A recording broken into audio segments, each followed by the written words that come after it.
Raindrops on roses and whiskers on kittens, bright copper kettles and bramble-in mittens, brown paper packages tied up with string.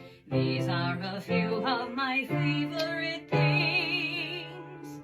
When the dog bites, when the bee stings, when I'm feeling sad, I simply remember my favorite things, and then I don't feel so bad.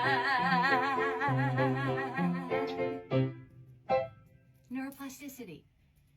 Focus on the positive. What fires together, wires together. Go create a life you love. Start right now. Happy, healthy brain. Right?